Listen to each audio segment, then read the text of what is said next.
One, two, three. Hogan Lovells presenta Abordando Derecho, un espacio de reflexión e intercambio de ideas sobre temas jurídicos. De la mano de nuestros invitados especialistas en diversas ramas del derecho, abordamos tópicos de relevancia para la comunidad en general de forma directa y puntual. Bienvenidos y preparados. En este podcast vamos abordando derecho. ¿Qué son las cookies? ¿Cuáles son los términos y condiciones del uso de las plataformas digitales? ¿Tenemos privacidad en los medios electrónicos? Ana Paula Romualdo, líder de la práctica de tecnologías digitales de Hogan Lovells, nos platicará en un nuevo episodio de Abordando Derecho sobre las leyes de protección de datos en este mundo digital. Bienvenidas y bienvenidos a un nuevo episodio de nuestro podcast Abordando Derecho. El día de hoy tenemos una invitada especial. Ella es Ana Paula Romualdo, que es la directora del área de tecnologías digitales en nuestra firma Hogan Lovells. En la firma, desde hace algunos años, empezamos a detectar esta necesidad de ofrecer servicios especializados en el área de las tecnologías digitales. Y precisamente en atención a ello, el día de hoy tenemos un área especializada que conecta con muchas otras de las áreas del despacho de manera transversal. Y pues justamente la directora del área es Ana Romualdo. Ana es abogada por la Universidad Humanitas y cuenta con una maestría en Innovación, Tecnología y Ley por la Universidad de Edimburgo en el Reino Unido. Ana, es un verdadero placer tenerte el día de hoy con nosotros. Alejandro, el placer es mío. Muchísimas gracias por la invitación y pues un placer estar hablando como siempre de estos temas que les digo, yo me puedo ir derecho con esto y sin parar. Perfecto, Ana. Nos encanta las ganas que siempre tienes, la pasión que desbordas por estos temas tecnológicos y que, bueno, sin lugar a duda te han colocado como una de las abogadas más reconocidas en el país en esta área. Quisiera empezar por preguntarte, en esta área del despacho, el área de tecnologías digitales, ¿qué tipo de servicios se ofrecen, Ana? Pues mira, antes de decirte exactamente qué servicios ofrecemos, primero hay que tomar en cuenta todo lo que han cambiado las tecnologías digitales alrededor de nuestras vidas. Como todos de las áreas que ofrecemos le han dado un cambio a cómo tú concebías, la forma en que te comunicabas, la forma en la que expresabas consentimiento, la forma en la que hacías un montón de cosas, tanto de trabajo como personales. Entonces, nosotros abarcamos justamente todas esas áreas que han sido modificadas por el tema de tecnologías digitales.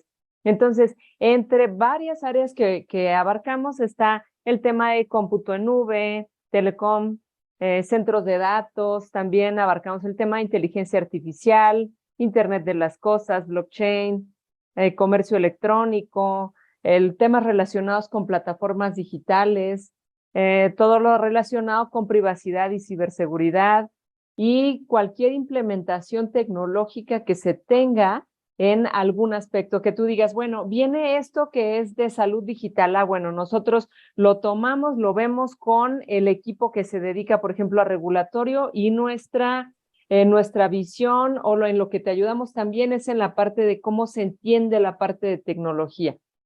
Entonces, esas son dos cosas que hacen de nuestra área algo que yo digo que le da gran músculo al área. Tendemos la parte de tecnologías digitales desde el núcleo, o sea, no es que nosotros programemos, podamos explicarte a detalle lo que significa el aprendizaje profundo o cuáles son, no, pero tendemos el concepto. Y para esto, para que no esté aislado, o sea, somos como tu puente de comunicación entre la implementación de lo que quieres hacer con una visión de negocio y tu área técnica, pero también si necesitas experiencia, o sea, como cliente necesitas experiencia respecto de cómo se ha llevado esto en el mundo analógico, también tenemos esa parte del equipo y es lo que a nosotros nos da mucha solidez. Entendemos la parte de tecnología, pero tenemos también un equipo con muchos años de experiencia que nos puede ayudar a cerrar esa mancuerna. Y la otra parte en la que también damos un aspecto diferenciador es que si Si tú nos preguntas a nosotros en tecnologías digitales, oye, ¿qué opinas de esto? ¿Cómo puedo hacer esto? No te vamos a decir, la ley establece que tal y tal. No te vamos a repetir lo que la ley dice. Digo, ningún buen abogado lo dice, pero especialmente en tecnologías a veces puede haber algo de recelo. ¿Cómo vas a dar tú una asesoría legal? Nuestra asesoría es lo que los clientes necesitan y que nos lo han confirmado, o sea, lo que les gusta a los clientes de nuestra asesoría es que no les repetimos lo que dice la ley, más o menos adaptado a lo que nos preguntaron, sino tal cual, concreto a lo que nos preguntaron. Y no nos tiembla la mano para decir, esto es lo que tú me estás preguntando, esta es la respuesta. No nos vamos por las ramas. Entonces, esos son nuestros grandes diferenciadores. Ni les vamos a repetir conceptos de que les aburran o que les sobren. Nos vamos a ir directo a lo que necesitan con un entendimiento claro de su necesidad en el tema de tecnología. Muchas gracias, Ana. Oye, hay un par de términos en inglés que escucho frecuentemente y que me parece que tienen tal vez un significado distinto.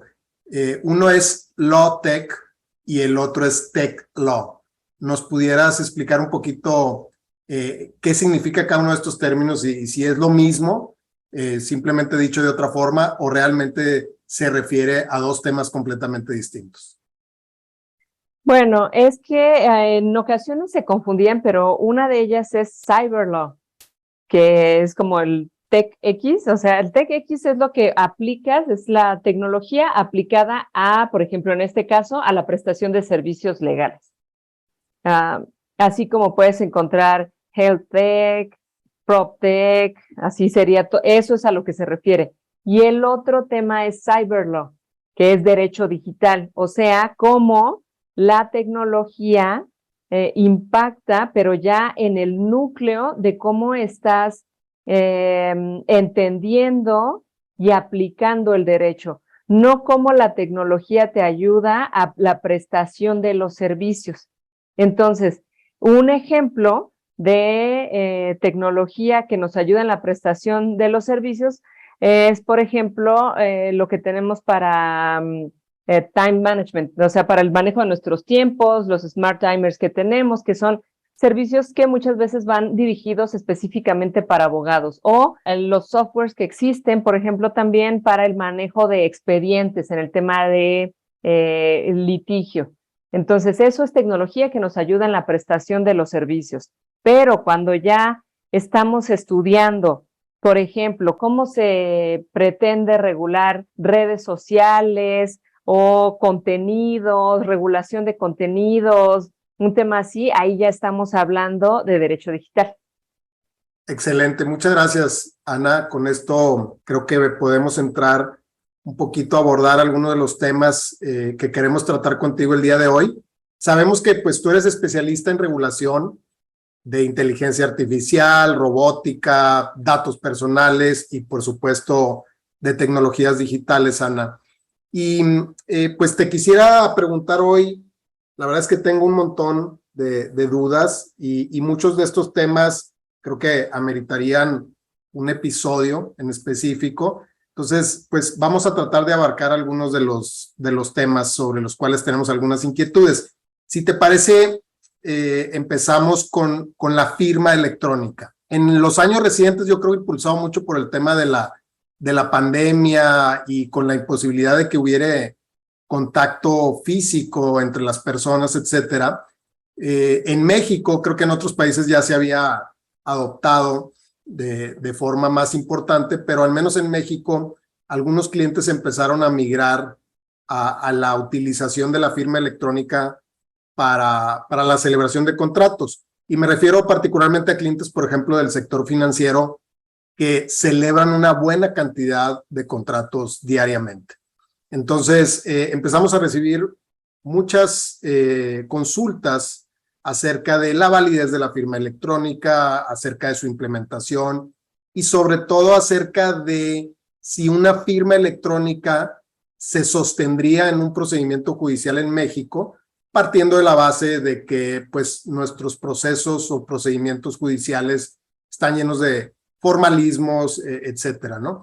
Entonces, creo que en años recientes hemos tenido esta apertura, esta migración en muchos casos hacia el uso de la firma electrónica. Sin embargo, creo que es un tema que no se ha agotado. Creo que hay retos todavía y me gustaría que nos platicaras, que compartieras con nosotros cuáles han sido tus experiencias recientes, algunos temas que consideras relevantes respecto de la firma electrónica, que por cierto, y obviamente tú eres la experta, pero en México entiendo que al menos legalmente la firma electrónica pues se reconoce desde hace, no sé, casi 20 años. Sí, efectivamente, Alejandro, ese es uno de los temas. Yo creo que si la pandemia nos dejó algo bueno fue la adopción de tecnologías digitales con esteroides, y esto incluye a la firma electrónica. Nos hizo dar un paso agigantado en su adopción porque efectivamente había mucha resistencia. Entonces, el sesgo que teníamos por tantos años de entender cómo era la firma, la expresión del consentimiento, qué significaba la firma, cómo la dabas y también tantos años, yo creo, de estudiar qué era la firma, cómo, o sea, ya éramos, tú lo viste desde la universidad, yo también. El incidente de impugnación de firma, o sea, ya estábamos ahí comodísimos. Entonces, de repente de ahí salte del incidente de impugnación de firmas a impugnar, que es obviamente otro tipo de peritaje más complejo, diferente, encuéntrate al perito, no son como los que encontrabas para la impugnación de firmas ni nada. Era un mundo, o sea, un territorio completamente desconocido. Entre eso y súmale que en la experiencia sí había tribunales que podían decir qué es esto, no le doy validez, pero ya estando en la pandemia e incluso antes, ya había reconocimiento por parte de los distintos tribunales de la firma electrónica. Entonces, yo creo que esta adopción fue muy oportuna y ya no cabe para nada, yo creo, que podamos decir como abogados, es que los tribunales dicen que no la conocen, porque ya no hay o sea, ya podemos afirmar, después de la pandemia, ya no hay tribunal que no la conozca. Cierto que tiene sus complejidades, más que la implementación o la adopción, el hecho de que exista claridad respecto del tema. Hay dos tipos de firmas, ¿no? La firma electrónica avanzada y la firma electrónica, que para efectos pedagógicos podemos entender como firma electrónica simple. Entonces, estos dos tipos de firmas tienen diferencias que son en el tema de interpretación, de que se les dé validez. Pero antes de eso, yo siento que a veces cuando estamos como abogados analizando el tema de firma electrónica, nos vamos directo, y claro, o sea, también es nuestro trabajo, irnos al tema directo de las contingencias, pero tal vez precisamente por nuestra desconfianza en el tema de firmas electrónicas que había antes, nos estábamos yendo a, oh, ¿sabes qué? Firma electrónica, mejor no, o sea, tómalo como algo provisional y en cuanto acabe la pandemia me firmas otra vez todos tus documentos, pero sin hacer a veces un análisis del riesgo de contingencia que te puede implicar la firma de un documento, que creo que eso es algo que también es muy importante cuando estamos usando firmas electrónicas. ¿Qué tan probable es que puedas tener una contingencia? Pero eso lo aplicas con la firma autógrafa y con la firma electrónica.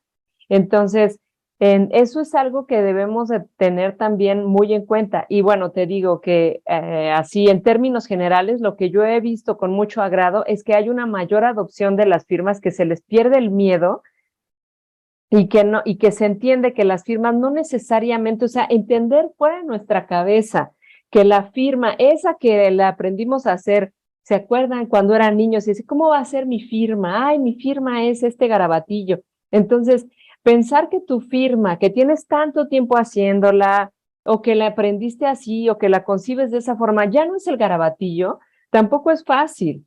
Entonces, también por eso creo que había mucha resistencia de muchas partes y de muchos departamentos legales, de entender si esa, ok, la firma electrónica avanzada es una expresión alfanumérica, bla, bla, bla, pero la firma electrónica, la otra, la simple, por llamarla de alguna forma, no la entiendo si no es con el garabatillo. Entonces, Eso es algo que también fue otra barrera para el entendimiento y la claridad de firmas electrónicas. Creo que han sido cuestiones que poco a poco hemos ido superando y que también los tribunales han ayudado con criterios y con implementaciones diversas a superarla. A mí se me hace que una de las cosas que quedan pendientes es un tema y con esto me gustaría cerrar esta parte de firma electrónica, es que exista una mayor homogeneidad en el uso de firmas electrónicas avanzadas, porque, bueno, pues sí, cada institución puede tener su firma electrónica avanzada, entonces tienes unas herramientas, o sea, tienes tu llave, tu certificado y tu clave para hacer tu firma con el tribunal, para hacer tu firma con el INAI, para hacer tu firma con el SAT.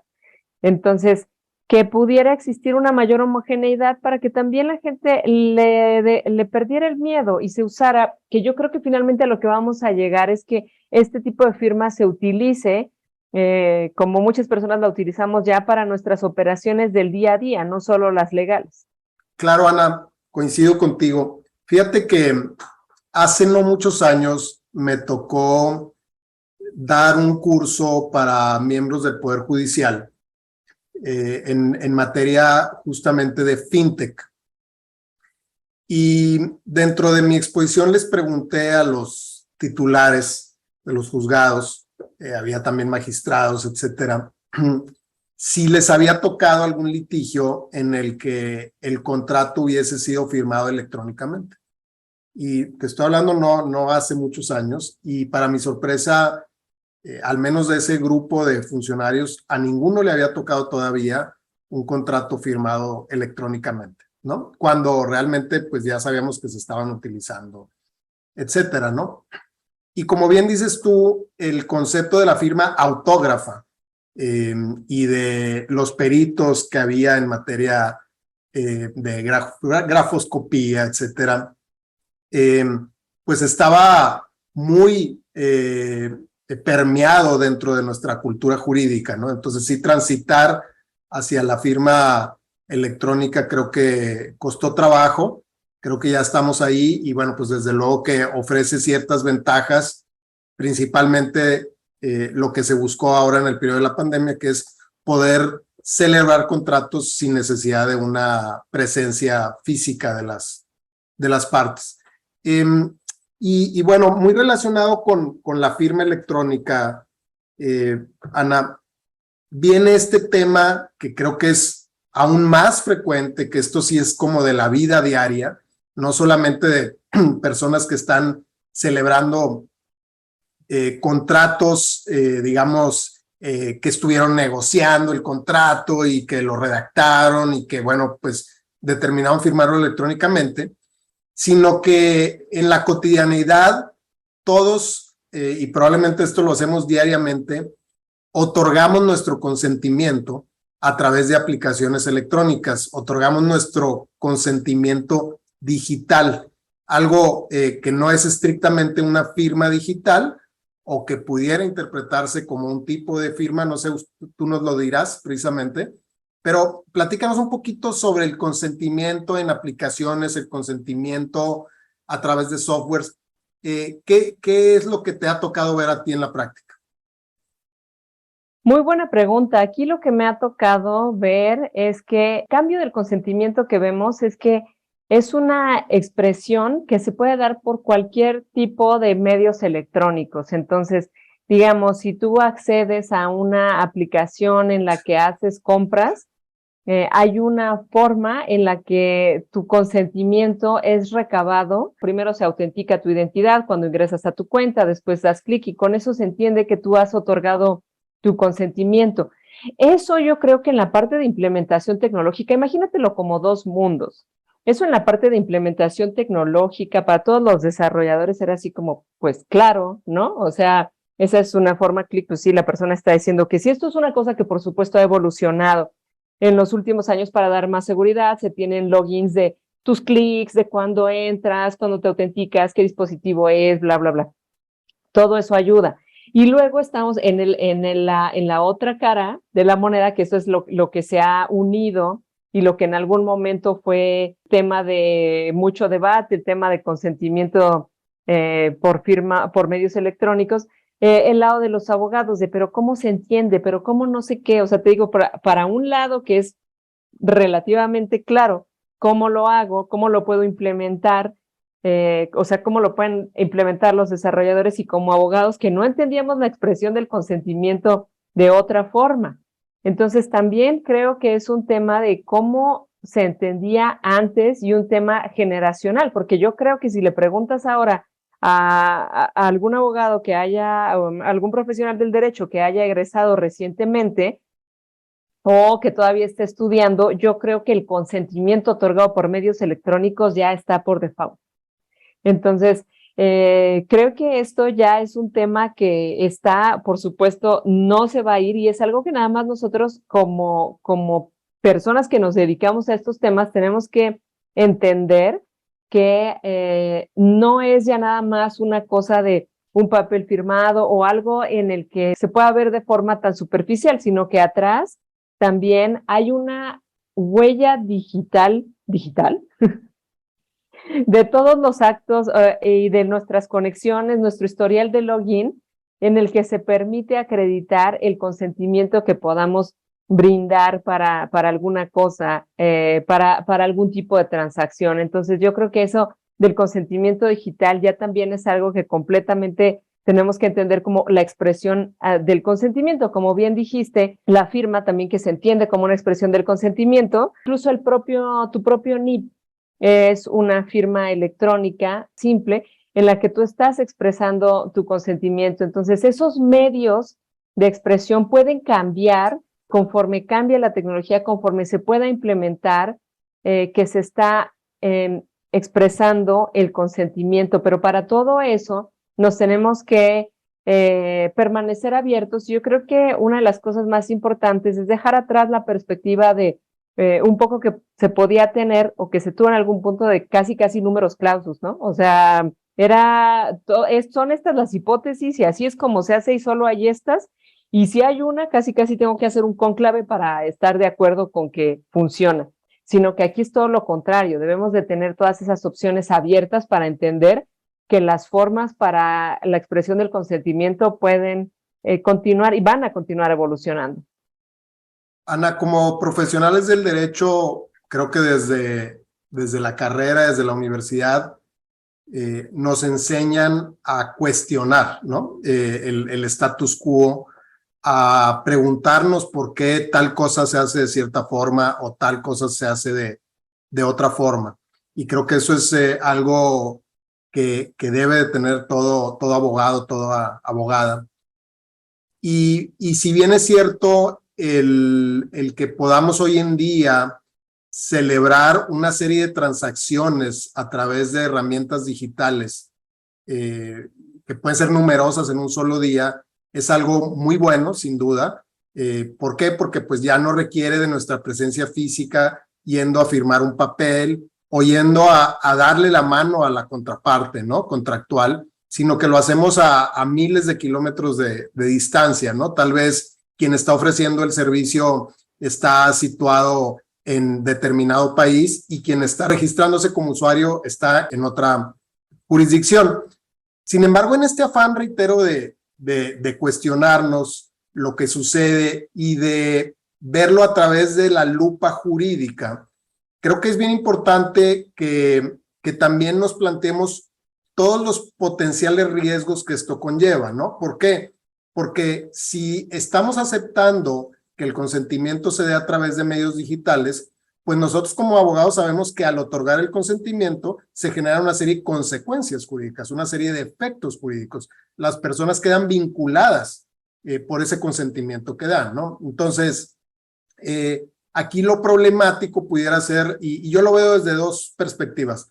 Número uno, lo complejo de lo que ustedes manejan en el área es que generalmente estamos hablando de temas multijurisdiccionales, ¿no? Donde, reitero, quien ofrece el servicio está en un lugar y a lo mejor está sujeto a ciertas leyes y quienes reciben el servicio pueden estar en muchísimas distintas jurisdicciones con leyes que también pueden ser distintas. Entonces, creo que ese es un primer problema. Y, por ejemplo, eso pudiera generar que en cierto país la mayoría de edad sean los 18 años y en otro país la mayoría de edad sean los 21 años o cualquier otra edad que sea determinado. Y eso, desde luego, como tú y yo sabemos, pues implica si el contrato es válido o no es válido, ¿no? Dependiendo de si la persona tenía capacidad jurídica o no. Y el otro gran reto que yo veo es que las personas, aunque aceptan y otorgan su consentimiento, normalmente esta aceptación es de ciertos términos y condiciones que el proveedor del servicio establece unilateralmente.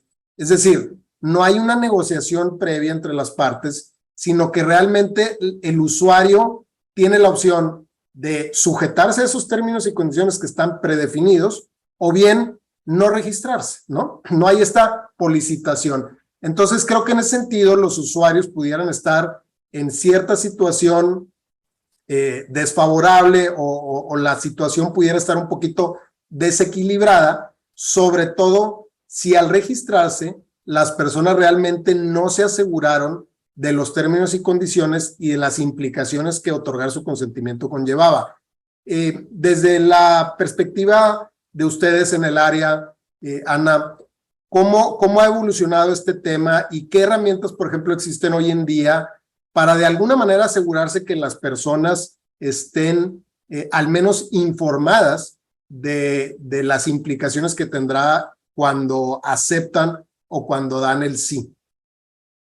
Bueno, ese es otro temazo, ¿eh? Ahí sí nos podríamos llevar muchísimo tiempo, pero el tema de aceptación de términos y condiciones y de avisos de privacidad es algo que, mira, está urgiendo una evolución y una adaptación, porque nadie los lee y ni siquiera es que sea una cosa que pueda ser achacada al usuario que no la lee. Si la idea es que la prestación de estos servicios tengan como centro al usuario, que ya hay ahorita se me fue el nombre, una académica que decía, pero ¿cómo no van a tener de centro al usuario? Ni modo de que tengan de centro a las máquinas, eso es tautológico. Entonces, bueno, tienen como centro al usuario, pero a lo que se refiere esto es que estos términos y condiciones y los avisos de privacidad tendrían que ser sintéticos y lo suficientemente claros para que una persona que no sea entendida en leyes lo pueda entender y sepa, a ver, 1, 2, 3, 4, ¿qué es esto? ¿Qué me interesa a mí? ¿Qué te interesa a ti cuando compras algo? Si tienes algún tipo de garantía, cuál es el plazo para hacer una devolución, si hay reembolsos, o sea,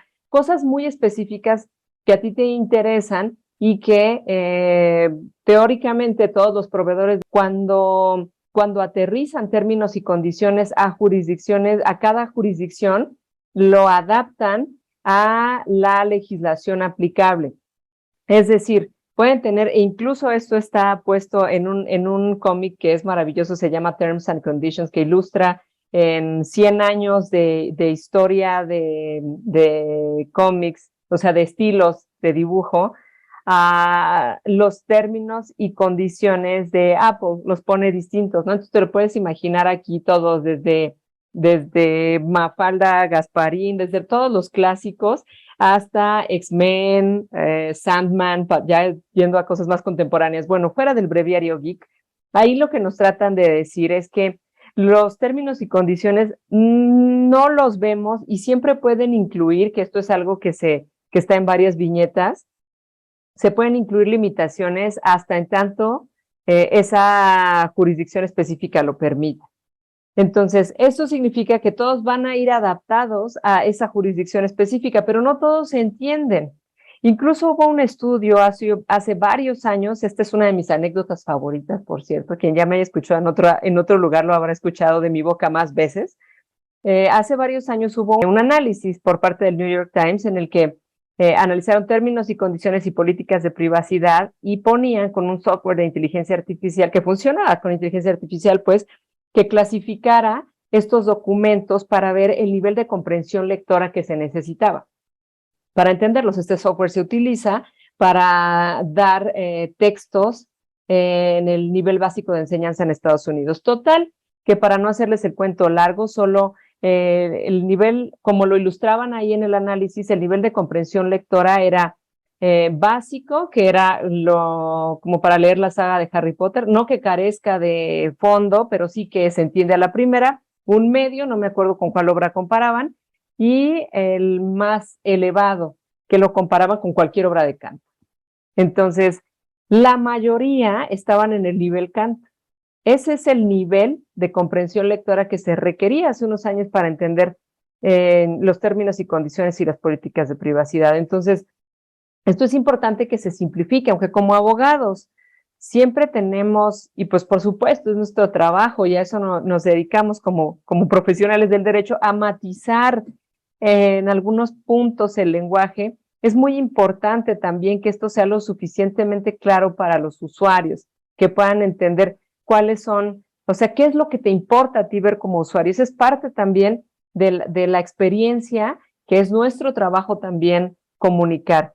Y también, como te decía, eso es un poco lo que te platicaba al principio, entender nosotros que nos dedicamos a esto desde el principio, cuál es el servicio que tú estás tratando de colocar, cuáles son tus obligaciones legales y qué estás tratando de dar, para que yo te pueda sugerir la solución que sea más acorde y que no me voy a poner en un plan que lo que haga sea entorpecer tu operación, sino que la haga fácil y fluida y que lo que te pueda generar es que haya engagement y entendimiento por parte de tus usuarios. Aunque entiendo también perfecto esto y con esto acabo esta parte, lo que dices que tenemos que cuestionar, claro, tenemos que cuestionar cómo se da el consentimiento, dónde va a funcionar, eso es algo que no perdemos de vista. Pero lo que tampoco perdemos de vista es que estas formas están evolucionando y que buscamos no casarnos con las formas analógicas en las que se concebía esto. Recientemente, pues apenas este viernes salió esta tesis aislada en la que dice la Corte que si tu IP cambia y no es tu IP de siempre, entonces la operación tiene que ser rechazada. ¿Eso no te recuerda un poco a cuando salías de viaje y tenías que dar aviso para tus tarjetas de crédito? Es aplicar un poco el razonamiento analógico a medios digitales. Entonces, ¿quién sabe qué otras cosas traiga la sentencia ahí? Si haya otros argumentos en torno a que le hayan cambiado la perspectiva de que si no es tu dirección IP usual se tiene que rechazar la operación. Pero eso a mí se me hizo un ejemplo muy claro de un razonamiento, si lo ves bien, a la luz de los medios analógicos, no de los digitales. Gracias, Ana, muy interesante. Algo que a mí me toca ver seguido en la práctica, que tiene que ver con una cláusula arbitral o un compromiso arbitral que suele estar incluido en estos términos y condiciones, ¿no? Y en diversas jurisdicciones se ha desarrollado precedentes, jurisprudencia acerca de esto.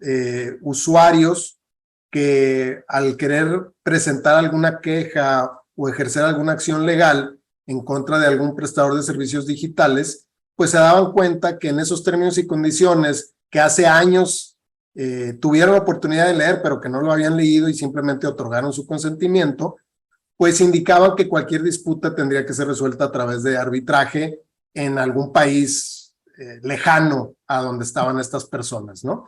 Y con el costo que ello implica, etcétera, ¿no? Entonces, las personas empezaron a cuestionar la validez de este sometimiento al arbitraje a través de los términos y condiciones, ¿no?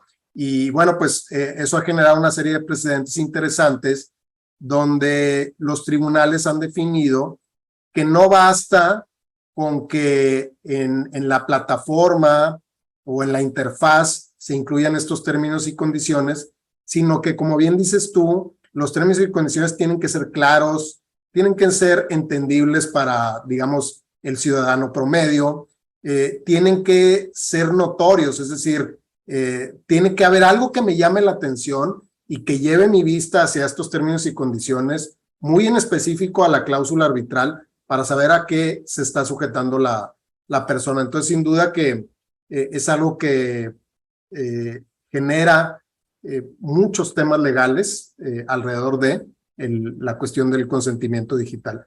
Vamos a tomarnos una pequeña pausa, Ana. Abordando Derecho.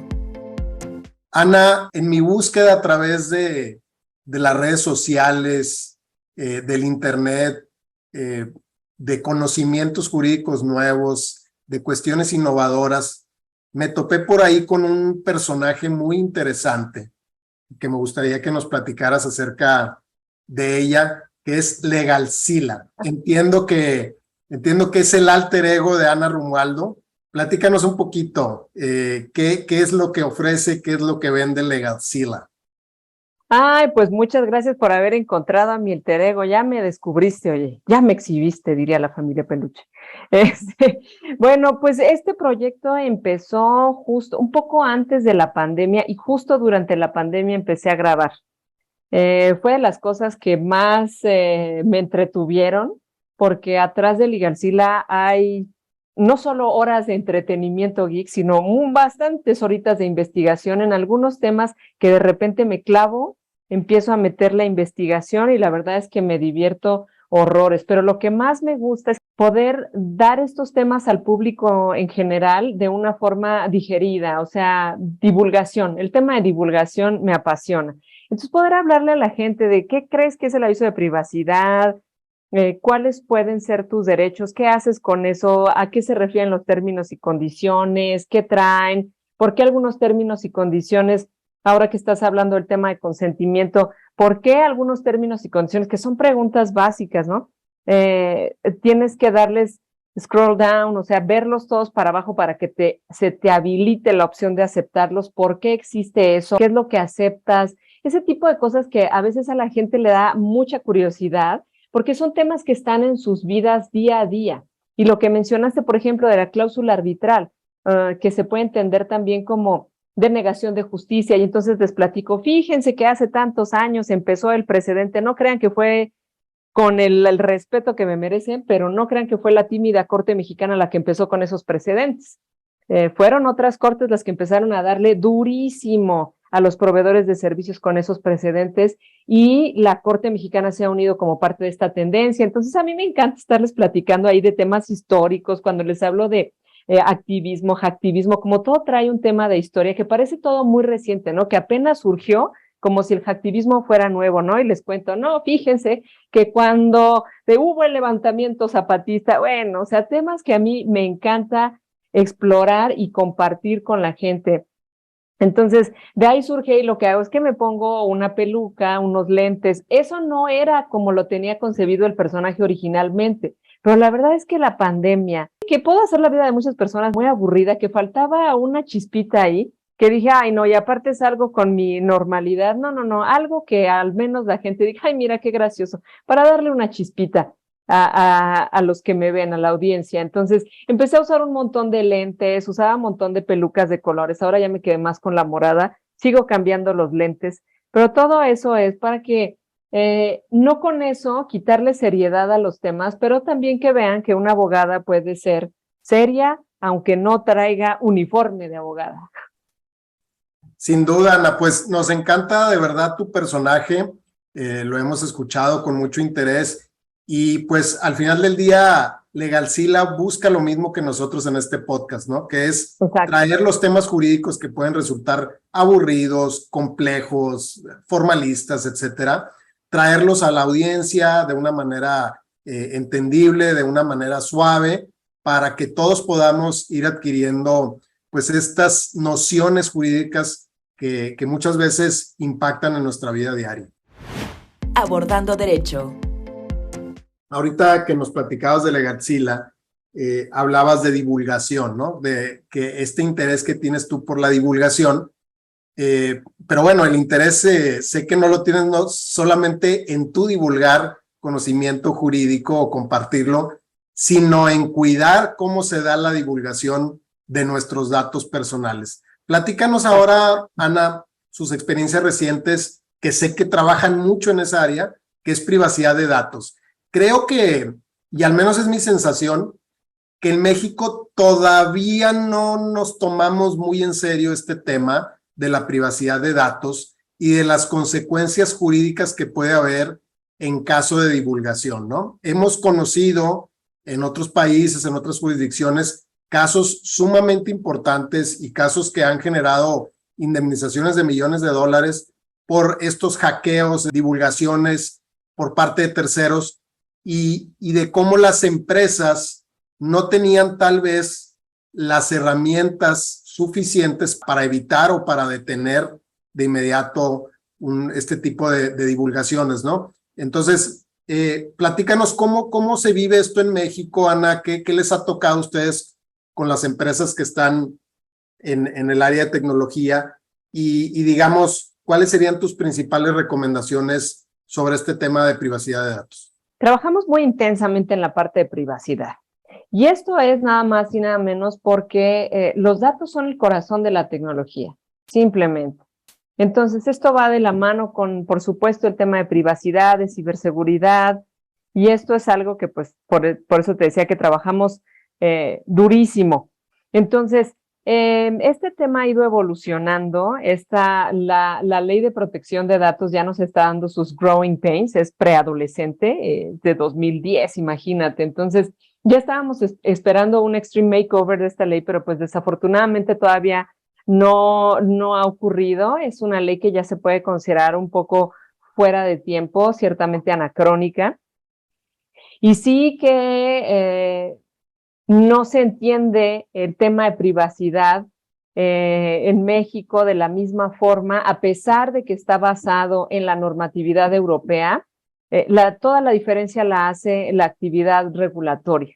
Entonces, en México, a pesar de que sí, o sea, sí hay actividad regulatoria fuerte, no es como la actividad regulatoria en Europa. Y a mí lo que más me gustaría, y esto lo digo así sin más, es que existieran criterios un poco más claros, más aventurados. A veces parece que tenemos también ahí un regulador un tanto tímido para entrarle a los temas duros de privacidad, sobre todo entendiendo que es, bueno, considerando que es una regulación que ya está ciertamente fuera de tiempo. Entonces, nosotros lo que hacemos es asesorar a diversas compañías, tanto en la implementación de nuevos proyectos, teniendo siempre en cuenta el tema de privacidad desde el inicio. Esto es algo que se conoce como Privacy by Design. Para esto nosotros necesitamos entender el núcleo del servicio que está por implementarse, para ver cómo podemos entender el tema de privacidad para que no sea para que no sea un tema de reacción, sino que sea un tema preventivo. Lo que hacemos también es asesorar a las empresas cuando están comenzando con la prestación de sus servicios. Mira, estas son tus obligaciones en México, esto es lo que puedes hacer. Pero una de las cosas que hacemos, como esta ley ya tiene 10 años, entonces en realidad es rara quien a estas alturas, al principio cuando surgió la ley, pues por supuesto que pasaba, pero ahorita es rarísimo que alguien te diga, mira, ni siquiera tengo aviso de privacidad. Pero lo que hacemos es decirles también, hacerles ver que el aviso de privacidad es la punta del iceberg, porque de verdad es la punta del iceberg en cuanto a obligaciones en materia de privacidad en México. Parecería que es todo o parecería que es lo más importante, cuando esa solo es la parte documental. Entonces, eso siempre les hacemos ver que en caso de cualquier contingencia, tener el aviso de privacidad es cuesta abajo. Lo que hay que tener es toda la carnita atrás del aviso de privacidad y de las obligaciones que te marcan la ley, el reglamento y los lineamientos del aviso.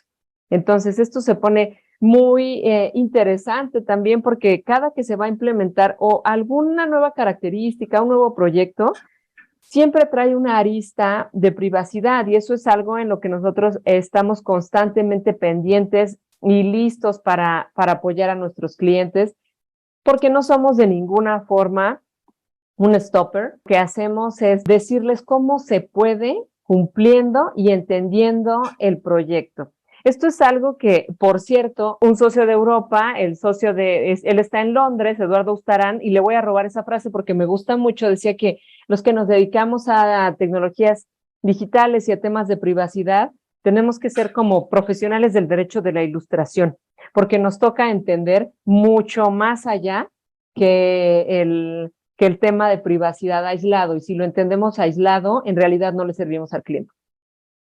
Oye, Ana, ¿cuál podría ser así como que las principales consecuencias en caso de que una persona que recaba información del público en general, por ejemplo, a través de su página de internet o de su plataforma digital, tuviese algún tema de divulgación, algún tema, algún hackeo, etcétera, ¿cuáles pudieran ser así como que las principales consecuencias para esa compañía o para esa empresa?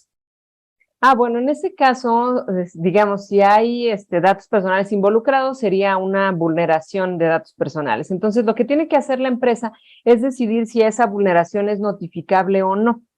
Y ya en la notificación tiene que contarle al titular de datos, mira, esto fue lo que pasó, estos fueron los datos posiblemente comprometidos, así fue como lo mitigué, y si tienes dudas, aquí puedes preguntar más. Entonces, lo que puede pasar también es que derivado de eso se inicia una investigación por parte del regulador para verificar por qué ocurrió ese incidente, o sea, si fue por falta de control, o sea, por incumplimiento de alguno de los principios y deberes, pues, dicho en términos técnicos, o sea, pero el fondo es ¿por qué pasó? ¿Por qué pasó esto? Entonces, esa investigación, si no se cierra, puede derivar en un procedimiento de sanción que eventualmente termina en, sorpresa, una sanción.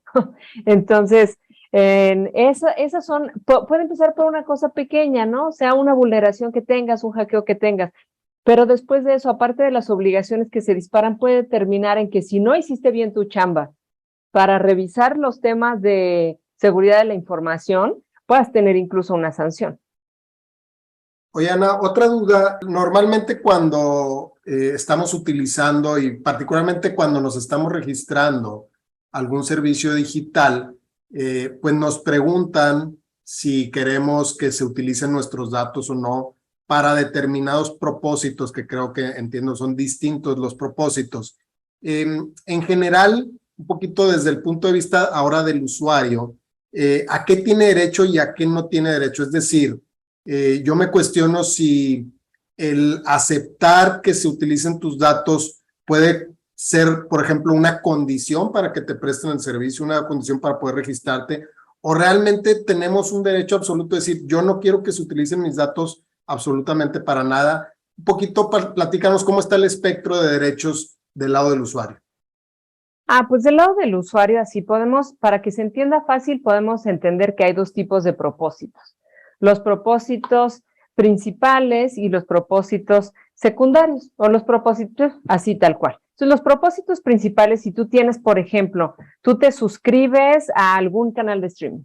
Entonces, los propósitos primarios o los propósitos principales son los que hacen que tu relación con el proveedor de servicios continúe o se pueda mantener. Entonces, esos propósitos son indispensables. Por ejemplo, que te cobre, pues no puede subsistir la relación si no te cobra.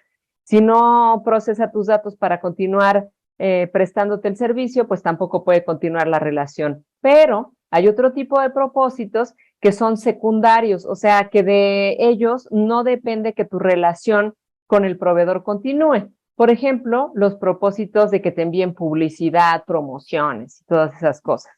Entonces, tú a los propósitos secundarios siempre puedes decir que no sin terminar tu relación con el proveedor de servicios.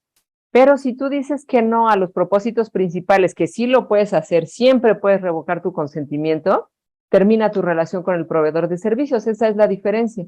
Entonces, pasa mucho, ese es un ejemplo.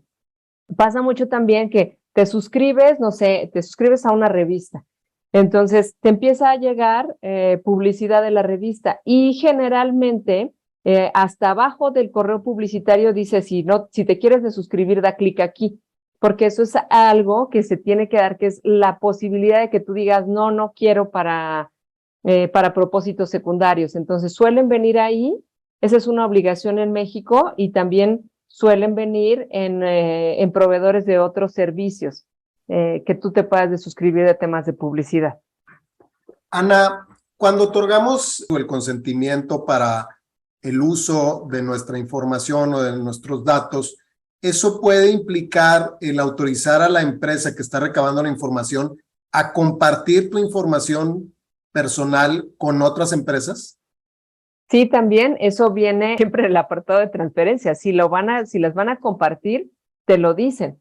Te dicen, Eso ya es de estilos, pueden decir específicamente con quién, pero generalmente nada más te dicen la industria, porque eso puede cambiar, con quién pueden compartir estos datos personales. Ahora, la diferencia cuando se comparten propósitos personales es que existe del otro lado, quien recibe los datos personales es también un responsable. Y esto significa que el responsable, cuando se ponga en contacto contigo o cuando vaya a utilizar tus datos para un propósito que no esté dentro del aviso de privacidad que tú aceptaste, se tiene que poner en contacto contigo para ponerte a disposición el aviso. Por ejemplo, es algo típico.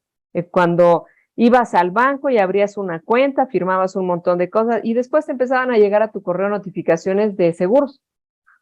Entonces, la aseguradora lo que hacía ahí era poner a tu disposición el aviso de privacidad. O sea, en ese mail que se comunicaba contigo, te muestra su aviso de privacidad.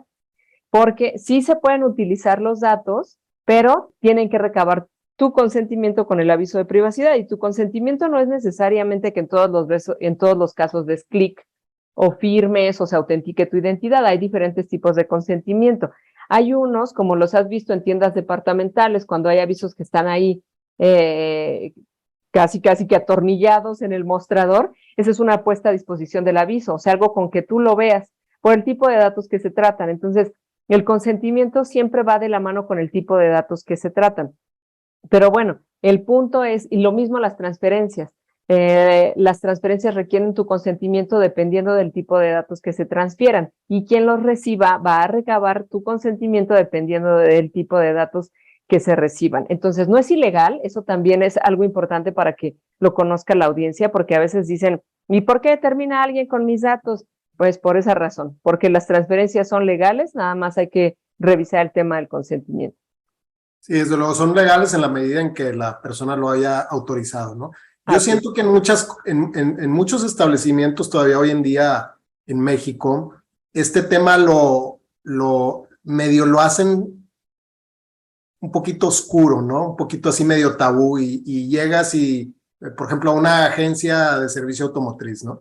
Y te piden ahí firmar donde estás entregando tu vehículo y luego te dicen, y acá también hay que firmar, acá también atrás. Sí. Pero no te dicen, oiga, mira, este es un aviso de privacidad, si usted firma está autorizando tal cosa. Nadie te lo explica y todo el mundo quiere recabar esa firma porque tienen la indicación de recabarla sin realmente avisarle o explicarle a la gente.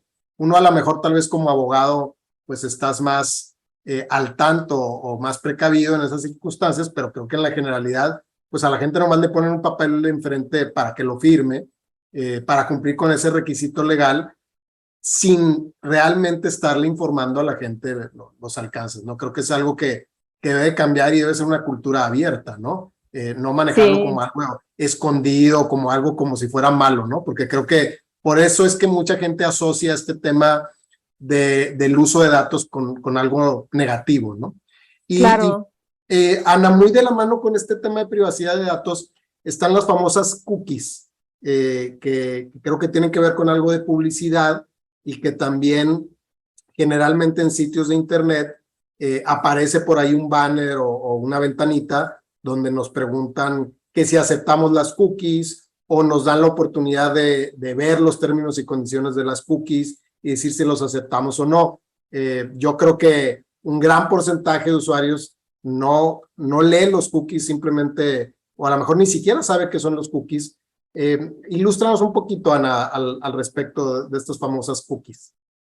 Claro que sí. Nada más antes de eso, de lo que decías de la oscuridad, yo creo que lo que falta mucho es capacitación en todo lo que tiene que ver de privacidad, porque incluso a los propios proveedores o a sus representantes de ventas es un tema que les da mucho miedo. Y así como tú dices del tema automotriz, a mí también me pasó poner algo en que firma esto y que es el aviso de privacidad y no sé qué, y le pongo al lado porque dije, ay no, o sea, si no le pongo de una vez aquí que no me manden publicidad, ya, o sea, ya sé que voy a tener publicidad. Entonces, de una vez, ¿para qué hago el opt-out? Muerto el niño. Entonces le pongo, no lo rayes, y yo, no, es que esto lo tengo que tener. Entonces, también eso es algo que no están capacitados, o sea, y no están abiertos, es como, pero es que lo tengo que obtener, pero es que lo tengo no sé qué. Igual el tema del consentimiento que decía, oye, pero ya no, o sea, no habrá otra forma. No, eso es imposible, jamás para estos temas se va a hacer. ¿Qué tal si te roban la identidad? Y le digo, ¿en serio? ¿Qué tal si me roban la identidad? O sea, como si no hubiera robo de identidad a diestra y siniestra, o sea, y no por esto, o sea, por un montón de temas más, pero hay muchísimo desconocimiento y dicen, no, es que, y tal cual me dijeron, no, es que con firma electrónica es robo de identidad, y yo, bueno, entonces, bueno, ahí eso es cosa de que sí haya mucha capacitación, ahí nos pueden buscar para lo que quieran que les expliquemos de que no necesariamente va de la mano, hay que tener bastante seguridad. Y bueno, el tema de las cookies, las cookies lo que hacen es que le dan memoria a las páginas. Entonces, tú cuando, es una forma muy sencilla de explicarlo. Entonces, cuando tú te vuelves a conectar a una página y tienes, o vuelves a cargar una página y tienes activadas las cookies te reconocen precisamente porque es tal cual, dejar como el rastro de galletitas para que la página te reconozca y entonces tu actividad se quede ahí en la memoria. Por eso cuando tú, por ejemplo, te conectas a una sesión y tienes activadas las cookies, entonces no te sales de la sesión. Esa es una forma también que tienen de recordarte y de recordar tu actividad. Y hay diferentes tipos de cookies. En México nada más están reguladas así como cookies y ya. En otras partes sí hay esenciales, secundarias, algo así como los propósitos, o sea, las que son necesarias para mantener tu actividad, las que son para tener un perfil más amplio de ti como consumidor, que es por eso que llaman la atención, porque lo que permiten también es que es tu rastro en esa página, pero también pueden ver las otras páginas a las que, bueno, detectar a qué otras páginas puedes dar clic o te pueden interesar para de esta forma hacer un perfil tuyo más completo como consumidor. Ese es el punto. Entonces, por eso es que existe este tema de las cookies y que es diferente en México que en otras partes del mundo, específicamente en Europa. Oye, Ana, y así como sucede con el aviso de privacidad, que como bien dices tú, pues es que hay muchos problemas en su implementación, ¿no? Por ejemplo, estos formatos vienen en sentido afirmativo, es decir, a la hora que tú firmas estás diciendo que sí porque el texto que está ahí ya impreso dice que lo estás aceptando, es decir, no te dan la opción de decir que no, de firmar, pero al firmar es porque estás diciendo que no, ¿no? Y que es lo que intentaste hacer tú y que no lo entendían. Como esta señora que nos está haciendo cosas raras que no quiero batallar y que no entiendo porque no me capacitaron. Pero con el tema de cookies, pueden decir, si no aceptas las cookies, no puedes navegar en mi página de internet. No. Te digo que en México nada más están como cookies en general, sin que haya una diferenciación. Entonces, ahí nada más es que como los prestadores de servicio te tienen que decir cómo deshabilitarlas y ya. Y lo que te dicen, si las deshabilitas, pues vas a perder algunas de las funcionalidades, pero no pierdes nada más. Y las funcionalidades se refieren a la memoria, a tener la sesión activa, a que la página prácticamente te pueda recordar a ti y a tu actividad. Perfecto, Ana, muy claro. Oye, y me gustaría cerrar con algo que mencionaste ahorita, que es la experiencia del usuario, ¿no? Creo que muchos proveedores de servicios digitales hoy en día, pues no se quedan en el nivel que les exige la ley, sino que tienen umbrales más altos, ¿no? Umbrales donde cada vez intentan darle una mejor experiencia. Creo que hoy en día, particularmente el público joven, está buscando eso, experiencias, ¿no? En todos sentidos. Ir a un restaurante no se trata nada más de ir a comer, sino se trata de vivir una experiencia, ¿no? Desde cómo está ambientado el restaurante, cómo es el servicio que te dan, el tipo de menú, etcétera, ¿no? Y así en general creo que hoy en día lo que está tratando de cautivar, de atrapar a las audiencias son estas experiencias, ¿no? También vemos en el mundo digital estas experiencias inmersivas, o no sé cómo se diga, pero que te tratan de literalmente transportar a otro lado. Entonces, ¿qué es lo que nos pudieras compartir, Ana, lo que hay ahí afuera en el mercado, las últimas tendencias en este tema de innovaciones o del famoso user experience? Pues mira, una de las cosas que tiene la experiencia de usuario que son muy positivas y que cambia, yo creo que tú y yo nos podemos acordar perfecto de cómo, justo lo que decías, ¿no? Antes que era, ahora que es una experiencia a cuando no era tanto una experiencia con la perspectiva que se tiene ahora, puedes ver en algún proveedor de servicios de comercio electrónico qué tan fácil es que tú devuelvas un producto. Casi, casi la confianza está en ti. Y antes, en el tiempo analógico, no era tan fácil. O sea, la desconfianza estaba en ti. Y ahora la confianza está en ti, tanto para devolución, como, a pesar de que puedan tener los proveedores de comercio electrónico, por supuesto que tragos amargos con algunos clientes, lo hacen mucho más fácil.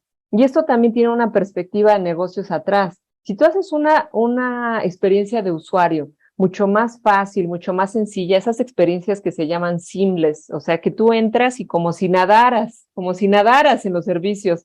No te cuesta trabajo entrar, ver, pagar, nada es un tope. Ese es el punto de una experiencia de usuario que sea fluida y que sea cómoda para la persona. Eso también incrementa tus ventas. Ese también es uno de los puntos. Entre más fácil sea de usar, más incrementa tus ventas. Y aunque puedas tener, por ejemplo, y acuérdense que todo esto es muy importante. Aquí ya no son nada más riesgos que se miden como si midiéramos la dirección del viento. Estos ya son datos. ¿Cómo ganas más? ¿Confiando en tus usuarios y dándoles ese tipo de experiencia o poniéndoles piedras para, por ejemplo, en algo tan sencillo como devoluciones? Entonces, tienes el tema de devoluciones y lo haces fácil y lo haces fluido y lo haces bonito para el usuario y podrías pensar de un lado, pero ¿cuántas pérdidas voy a tener si no me devuelven los productos, si no los tengo, si no los checo yo porque no siempre no los revisan? ¿Cuánto puedo perder? Pero los datos nos arrojan lo contrario. Ganas más y efectivamente ganas más. Entonces, no es gratuito que por esa razón exista ese crecimiento de ese tipo de servicios, porque le das la confianza al usuario, le das la mano al usuario y por supuesto que puedes tener tus malos momentos, pero en general los datos lo que te muestran es que creces. Y esa es una de las razones de dar este tipo de experiencias. Es fácil, pero también te incentiva más, estás más cómodo, pues compras más. Sin duda, no es algo que parece bastante obvio, ¿no? Pero que detrás tiene años de verificación de datos y de estar viendo un poquito tendencias, comportamientos, etcétera. Ana, te agradecemos mucho que nos hayas acompañado el día de hoy. Siempre es bien interesante escucharte. Obviamente, siempre traes datos interesantes, traes cuestiones innovadoras, conceptos que no hemos escuchado. Entonces, bueno, pues siempre es un placer tenerte y bueno, pues seguramente te estaremos buscando más adelante. No dudo que de parte de la audiencia vaya a haber preguntas, vayan a querer que abordemos algún otro tema tecnológico. Entonces, bueno, pues te tendremos ahí en la mira. Y bueno, quisiera, Ana, que nos compartieras dónde podemos encontrar a Ana Romualdo y dónde podemos encontrar a Legalzila para que la gente pueda también seguirla. Bueno, ahí sí me encuentran fusionadas. Es mi contenido el mismo en todas las redes. Me encuentran como @Legalzila en redes sociales y soy yo, Ana Paula Romualdo. Y pues de lo que posteo es prácticamente gatos, robots y tecnología. Así que eso lo van a ver como constante en todos, menos en LinkedIn, donde no soy Legalzila, soy Ana Paula Romualdo. Es la única en la que está nada más mi nombre. Perfecto, pues los invitamos a todos y a todas a que busquen por ahí a Legalzila. Siempre trae temas de vanguardia, temas innovadores, y les damos muchas gracias por habernos acompañado en el episodio del día de hoy. Por favor, estén pendientes ahí de nuestros próximos episodios. Hasta luego. 1, 2, 3. Gracias por acompañarnos en este episodio Abordando Derecho. Los invitamos a suscribirse y seguir nuestro podcast en su plataforma de preferencia. Nos escuchamos en el próximo episodio. También nos pueden encontrar en nuestra página web, hoganlovells.com, en Twitter como Hogan Lovells Mex y en LinkedIn como Hogan Lovells México. Hasta pronto.